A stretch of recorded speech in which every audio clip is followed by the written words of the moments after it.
मेरी daughter when she was in class 11th, वो मेरे पास आई और उसने बोला कि मेरे पास एक अमेजोन का एक बैंक के साथ को ब्रांडेड क्रेडिट कार्ड 5 लाख की लिमिट के साथ ऑटोमेटिकली आ गया है। तो मैंने बोला तुम तो 11th में हो, तुम्हारे पास 5 लाख की क्रेडिट कार्ड की लिमिट, मेरी तो खुद की क्रेडिट कार्ड लिमिट 2.5 लाख रुपए है। 1995 में मेरे फादर ने एक स्कूटर खरीदा था, उसका नाम था प्रिया। और प्रिया स्कूटर 6 साल की बुकिंग पे आता था। राइट, आपको स्कूटर खरीदने के लिए 6 साल लगते थे। आज की जनरेशन में मैं किसी को बोलूँ कि स्कूटर खरीदने के लिए 6 साल वेट करना पड़ता है, मुझे याद है फ़ोन के लिए हमको 10 साल वेट करना पड़ा। तो हमारा पहला गैस कनेक्शन के लिए 3 से 4 साल फिर ब्लैक में खरीदना पड़ता था। तो लेकिन 6 साल के बाद जब स्कूटर आया, उसको खरीदने के लिए उन्होंने जिस दिन बुकिंग की उसके बाद एक रेकरिंग फिक्स डिपॉजिट खोला, और वो रेकरिंग फिक्स डिपॉजिट 6 साल में मैच्योर हुआ, उससे उन्होंने स्कूटर खरीदा। आज के दिन में आपके पास पैसे हो या नहीं हो, उसका एक कॉन्ट्रेरी एग्जाम्पल है। एक दिन मेरी daughter when she was in class 11th, वो मेरे पास आई और उसने बोला कि मेरे पास एक अमेजोन का एक बैंक के साथ को ब्रांडेड क्रेडिट कार्ड 5 लाख की लिमिट के साथ ऑटोमेटिकली आ गया है। तो मैंने बोला तुम तो 11th में हो, तुम्हारे पास 5 लाख की क्रेडिट कार्ड की लिमिट, मेरी तो खुद की क्रेडिट कार्ड लिमिट 2.5 लाख रुपए है। तो उसने बोला क्योंकि मैं अमेजोन पे परचेज करती हूँ और ये क्रेडिट कार्ड लिमिट मेरे परचेज वॉल्यूम के ऊपर बन के आ गई है। तो ये ट्रांजिशन हुआ हिंदुस्तान में कंज्यूमर फाइनेंसिंग में, कि एक समय था कि कुछ भी कंज्यूमर गुड खरीदने के लिए पहले आप 5-6 साल सेव करते थे, फिर आप खरीदते थे, चाहे घर हो, मकान हो, गाड़ी हो, कुछ हो। आज आप कुछ भी खरीदना चाहे, जूते भी आप खरीद पाते हैं EMI पे। राइट, तो ये कंज्यूमर फाइनेंसिंग ट्रांजिशन हुआ। ये क्यों हुआ? ये हुआ 3 वजह से। एक, डिस्पोजेबल इनकम, लोग जॉब में आने लगे, उनकी इनकम बहुत फॉर्मल हो गई। दूसरा, ब्यूरो एक जैसी चीज आई जहां पे लेंडर को ये पता है कि आपका एक एक्स स्कोर आया तो आपका क्रेडिट कैसा होगा। और तीसरा, delivery mechanism, credit on tap start हुआ। अब आप देखें एमएसएमई आज से अगर आप देखें 2012 या 13 में, एक मैं छोटा व्यापारी हूँ, मेरा एक 50 लाख या 1 करोड़ का टर्नओवर है और मुझे 25 लाख का लोन चाहिए। लोन देने के लिए जैसा आपने कहा, हमें 3 चीज देखनी होती है। आपके इंटेंट, मंशा आपकी देने की है पैसे की नहीं, आपकी एलिजिबिलिटी कि आप कोई गलत धंधा तो नहीं करते, और तीसरा है आपका एबिलिटी टू रिपे, आप मेरा पैसा वापस कैसे करेंगे। अब इसमें सबसे मजेदार बात क्या थी, एक बैंक का या हमारे NBFC का एक क्रेडिट ऑफिसर एक ऐसे कस्टमर के पास गया और उसने बोला सर हम आपको 25 लाख लोन देना चाहते हैं। अभी लोन तो सभी लेना चाहते हैं, बोला हाँ बिल्कुल दे दीजिए। तो बोले सर आपका EMI 3 लाख रुपए या 2 लाख रुपए आएगा, आप कैसे देंगे? तो बोले भाई ये देखो मेरा बुक्स ऑफ अकाउंट, इस बुक्स ऑफ अकाउंट से आपको 50,000 रुपए तो मैं वहां से दे दूंगा।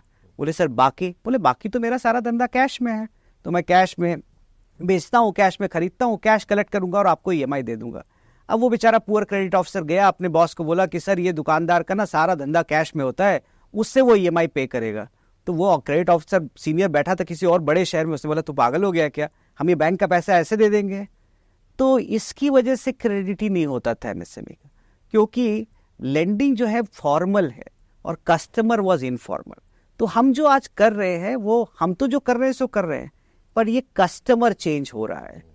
जब डीमॉन आया तो क्या हुआ, डीमॉन का बहुत डिबेटेबल है कि एक्चुअल बेनिफिट टू इकोनॉमी क्या हुआ, बट एक बहुत बड़ा बिहेवियरल चेंज हुआ, जहां पे लोगों को पहली बार ये डर लगा कि गद्दी के नीचे का पैसा निकाला जा सकता है। तो सबको लगा भाई अब कुछ तो आपको बिजनेस फॉर्मली करना है। फिर GST फोर्स से इम्प्लीमेंट हुआ। तो GST से क्या हुआ, अगर आप GST के बाहर बहुत करेंगे तो कहीं ना कहीं आप पकड़ लिए जाएंगे। तो आपका जो ये कच्चे का बिजनेस था उसका टर्नओवर GST में आना शुरू हुआ। तीसरा जो बड़ा चेंज आया, जो बैंक कर पाते थे क्योंकि बैंक के पास बैंक अकाउंट होता था, उसमें आपका कैश फ्लो आता जाता था। जब एक टेक्नोलॉजी आई कि आप किसी का बैंक स्टेटमेंट लो, उसको डिजिटाइज करो, उसके बाद अब एक चीज़ आई जिसको बोलते हैं अकाउंट एग्रीगेशन, जहाँ पे एक OTP पे आपके किसी भी बैंक अकाउंट की डिटेल हम फेच कर सकते हैं। तो उससे कस्टमर का कैश फ्लो हम एनालाइज कर सकते हैं। और तीसरा जो कंज्यूमर के लिए हुआ, अब बिजनेस का ब्यूरो हमको बताता है कि कस्टमर का बिहेवियर कैसा है। जब इन 3 चीज का कॉम्बिनेशन लिया गया तो 2015-16 से लेके 2018 के बीच में एक बहुत बड़ा ट्रांसफॉर्मेशन आया है कस्टमर सेगमेंट में। 90 लाख करोड़ का टोटल क्रेडिट डिमांड या गैप है। इस 90 लाख करोड़ में करीब 75 लाख करोड़ एक कस्टमर सेगमेंट के लिए जो 15 लाख से 15 करोड़ का टर्नओवर करते हैं। और इस कस्टमर जो बहुत ही छोटे व्यापारी हैं, और ये सारे फॉर्मलाइज हो रहे हैं, ये सारे डिजिटाइज हो रहे हैं। और डिजिटल का मतलब ये नहीं कि बड़ी वेबसाइट बना रहे हैं, E-कॉमर्स में जा रहे हैं, ये GST पे आ रहे हैं, इनका बैंकिंग बढ़ रहा है, इनका UPI पेमेंट से कलेक्शन आ रहा है।